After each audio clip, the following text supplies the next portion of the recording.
cum să-ți construiești de fapt o afacere de coaching online care să producă peste 100.000 de euro pe an și pur și simplu pe care să nu o urăști. Te salut și bine te-am găsit, numele meu este Drăgan Andrei, iar în acest videoclip o să zic exact cum să-ți construiești o afacere de coaching online super profitabilă, în care să-ți placă foarte mult să lucrezi, în care să lucrezi cu clienți super calitativi. De ce să mă asculți? E bine, în primul rând pentru că am 24 de ani și deja îmi trăiesc visul. Am început în lumea antreprenoriatului acum 5 ani de zile și am încercat cam toate tipurile de afaceri ce au legătură cu conexiunea umană. Pentru că ăsta e adevărul, sunt un om al oamenilor. Iar dacă și tu ești un om al oamenilor, îți place să înveți chestii, îți place să comunici cu oamenii, îți place să-i ajuți și vrei să trăiești din asta, vrei să nu doar să trăiești din asta, dar să trăiești o viață mișto din asta, în care să ai și profit, și timp liber, și timp pentru tine și familia ta, atunci ăsta este clipul potrivit pentru tine. Și spun că îmi trăiesc visul pentru că afacerea mea în momentul de față produce peste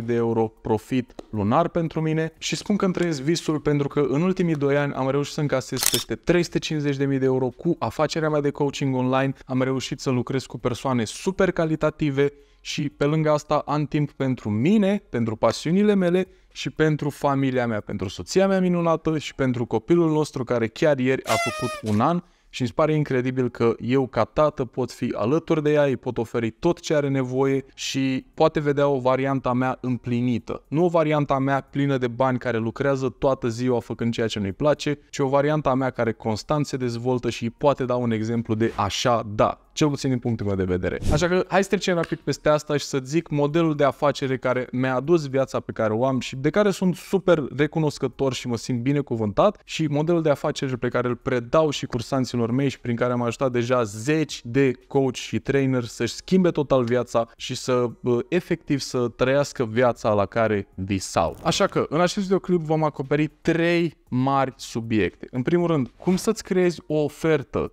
prin care să oferi maxim de valoare și să fii plătit cu maximul de bani pe care îl poți cere. În al doilea rând, cum să te marketezi, cum să-ți atragi prospecți, cum să-ți atragi oameni interesați de serviciile tale și în al treilea rând, cum să transformi oamenii interesați de serviciile tale în clienți care să te plătească și cu care efectiv să începi treaba. Și o să fie un clip scurt, nu vreau să intru foarte în detalii, vreau să fie câteva principii de bază pe care să le iei și mai departe să te poți ajuta de ele, pentru că pe acest profil deja am un curs de 6 ore în mod gratuit în care explic efectiv fiecare fază și cum poți efectiv să faci primii tăi clienți sau următorii tăi clienți premium. Chiar cursul de care zic, efectiv, mulți dintre cursanții mei l-au aplicat înainte de a lucra cu mine și au avut rezultate fenomenale fără să mă plătească vreun leu înainte. Așa că hai să dăm drumul la treabă. Primul pas, cel de ofertă. În primul rând trebuie să știi că eu am încercat toate ofertele posibile în industria asta de cursuri. Acum 4-5 ani, pe lângă agenția de vânzări pe care o aveam, am și lansat un curs de 300 de lei. Curs de 300 de lei la care am avut peste 200 de cursanți în câteva luni. S-au făcut niște bănișori frumoși,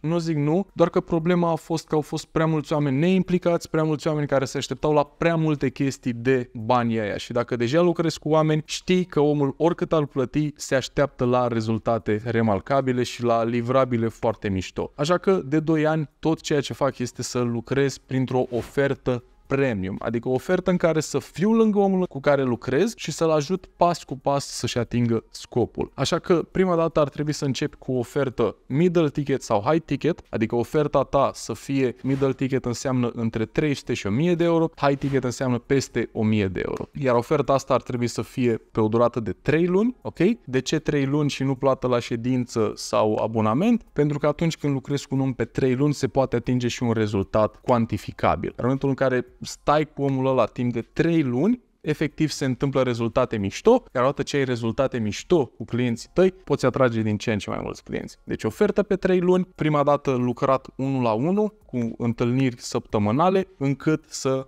fii cât mai aproape de el și să-i poți aduce rezultate frumoase, iar după ce ajungi la un nivel de 10-15 clienți cu care lucrezi 1 la 1 și deja e prea mult, poți să mergi pe partea de grup și să creezi o comunitate de oameni care merg în aceeași direcție. Și că tot spun de chestia de a ajunge la nivel de comunitate și aici se plafonează majoritatea pentru că lucrează doar 1 la 1, cei mai mulți nu pot trece de la nivelul de 1 la 1 la nivelul de comunitate, care de fapt nivelul de grup de comunitate e cel care îți oferă cel mai mult profit, cea mai multă împlinire și cea mai mare scalabilitate, este că lucrează cu mulți oameni unul la unul, dar fiecare om cu care lucrează sunt diferiți. Au nevoi diferite, au probleme diferite, sunt avataruri de clienți diferiți. Așa că, în oferta ta, fii sigur că ești nișat și te adresezi către un anumit tipar de persoane și că rezolvi o problemă specifică. Și după ce ai lucrat cu 10 persoane, unul la unul, care au aceeași problemă și sunt în același avatar de client, atunci are sens să treci la nivel de grup, pentru că toți urmează același plan, toți urmează același schelet, toți se lovesc de aceleași probleme și astfel tu înveți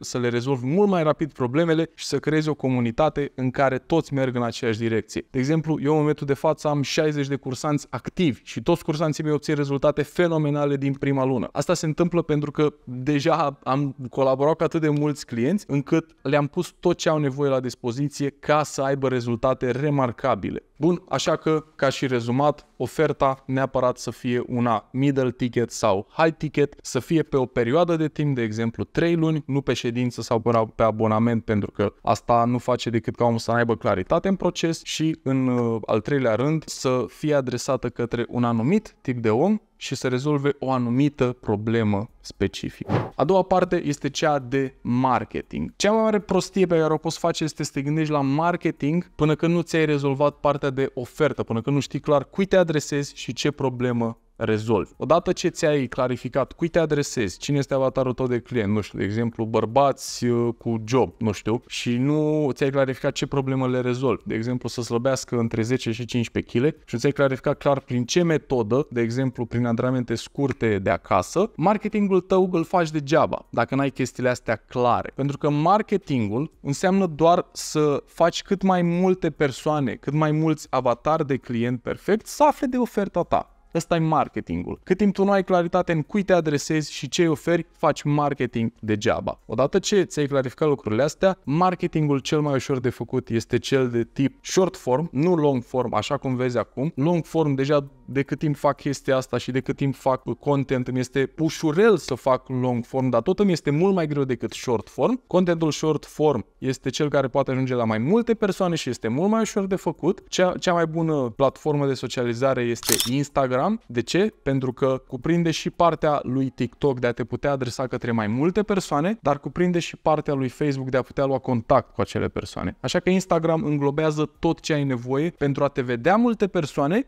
dar și pentru a putea vorbi cu ei încât să-ți devină clienți. Iar strategia pe Instagram este stupid de simplă. Pur și simplu îți optimizezi profilul încât să înțeleagă foarte bine cui te adresezi și ce oferi, rulezi o reclamă tip boost post în care pur și simplu spui cu ce te ocupi și chemi oamenii să-ți dea urmărire ca să afli mai multe informații gratuite, iar în contentul tău organic pur și simplu vii și vorbești fix pentru avatarul tău de client, fix pentru problemele lui și vii cu soluții practice și pe lângă asta îi chemi la acțiune. Adică pur și simplu le spui că dacă vor să-și rezolve probleme specifice, să-ți lase mesaj. Și astfel, Instagramul devine metoda ta, devine mașinăria ta de a tras mesaje de la oameni interesați. Și astfel intrăm deja în partea a treia și anume cea de vânzare. Odată ce oamenii ți-au dat mesaj de interes, le pui 2-3 întrebări să vezi dacă chiar îi și poți ajuta. Dacă este așa, îi chemi într-un apel de consultanță gratuit. Apel de consultanță în care ai următoarele 3 faze. Prima fază este diagnoza,